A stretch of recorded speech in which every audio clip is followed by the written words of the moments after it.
Watch TV, c'est la première chaîne high-tech et loisirs. Voilà, alors Genève, c'était aussi le retour sur le segment compact d'une marque populaire, Fiat, avec sa nouvelle Tipo. On a rencontré évidemment les gens de Fiat et on a également essayé la voiture. Je vous propose qu'on regarde le sujet tout de suite et on en reparle dans 5 minutes.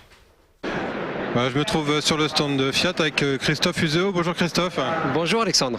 Alors Christophe, l'actualité de Fiat en ce moment, c'est évidemment le 124 Spider, mais c'est aussi cette nouvelle Tipo.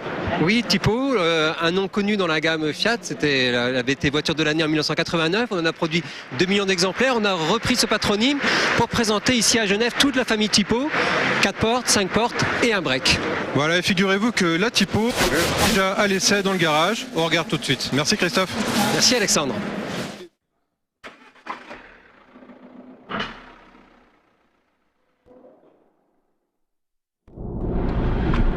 Voilà, aussitôt présenté à Genève, aussitôt essayé.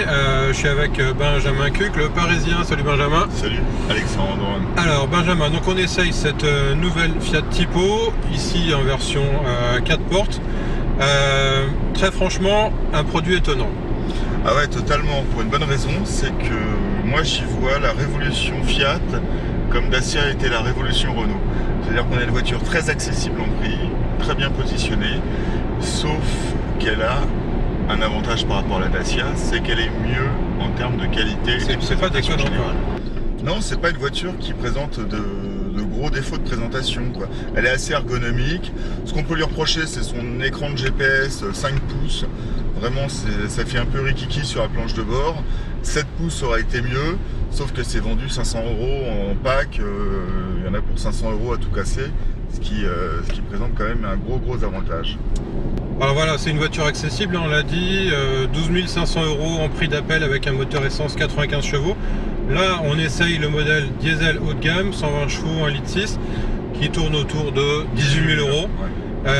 Franchement, 18 000 €, on est entre, je dirais, 5 et 7 000 € moins cher que ce que va proposer la concurrence généraliste. Qu'est-ce qu'on peut reprocher à ce prix-là à la voiture ? Pas grand-chose, sinon un habitacle un peu cheap entre guillemets en termes de qualité en dessous, une présentation de planche de bord un peu moins qualitative comme on dit dans le marketing, sauf que finalement 7 000 € la planche de bord de qualité, ça fait un petit peu cher. Là on a vraiment un produit rapport qualité-prix, rapport équipement-prix qui est imbattable. C'est une voiture qui est vendue au prix que les gens peuvent payer une voiture et c'est assez agréable. Alors Benjamin, il y a un point qui m'a pas mal frappé quand on est monté dans cette voiture et qu'on a commencé à rouler, c'est l'insonorisation.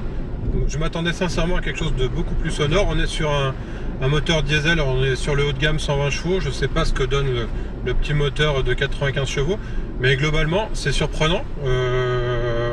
On roule en silence. Oui, il n'y a pas le bruit de claquement du diesel assez désagréable.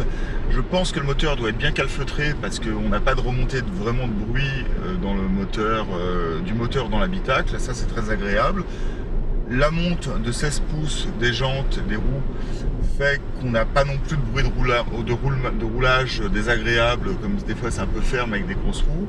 Là, c'est vraiment une voiture très agréable à conduire en termes d'insonorisation. Et ça, je trouve ça très bien pour une voiture à 15 000 € à tout casser. Et dernier point, espace à bord. Alors le coffre est très grand, 520 litres. Grand. Enfin voilà, c'est le meilleur de sa catégorie, même si on se bat, on va dire à 10 litres près avec ceux qui sont en dessous, que sont les Dacia ou la Volkswagen Jetta, voiture à peu près aussi confidentielle que devrait l'être cette version 4 portes. Je parle de la Jetta bien sûr, mais voilà, l'espace à bord est plutôt agréable. On a cette sensation de volume parce que le pare-brise est très loin devant, un peu comme sur un monospace. Et je sais pas ce que t'en penses, mais il y a de la place pour une petite famille, quoi. On se sent pas engoncé. Moi, je suis assez grand, je suis fin mètre 78, je sais pas pour toi. On n'est pas collés l'un à l'autre, on a de l'espace, c'est bien. À l'arrière, on se dit qu'avec 2 enfants, ils seront à l'aise et vive la route, quoi. C'est pas autre chose. Vive la route, ce sera le mot de la fin. Merci Benjamin. Je t'en prie. Voilà, donc franchement, une très bonne surprise avec cette Tipo. Vincent, t'avais vu juste dans ton top 5 hein. Même, je crois qu'on peut quasiment déjà se mouiller aujourd'hui et dire que Fiat a 80% de chances d'obtenir le titre de voiture de l'année au prochain salon de Genève. Moi, ça me semblait une évidence, ça l'est encore plus en voyant ton essai. J'ai pas encore pu essayer la voiture, mais tu réponds aux questions que je me posais, à savoir si elle est agréable à conduire, si c'est bruyant, etc. Visiblement non. Donc, si on fait l'addition du tout, sachant qu'elle est proposée en plus en 3 versions, c'est le carton. Une voiture pas chère, qui roule bien, qui a l'air d'être économique aussi bien en consommation. Il y a de l'équipement, il y a 2-3 trucs pour se faire plaisir. Il y a quand même des plastiques moussés, hein, c'est pas que des plastiques durs partout. Puis elle a une bonne gueule. D'habitude, des voitures pas chères, elles sont moches. Là, elle est plutôt sympa. Donc non, honnêtement, cette voiture, elle a tout pour réussir. Il y a effectivement un bel effort sur le design. On va continuer à en parler.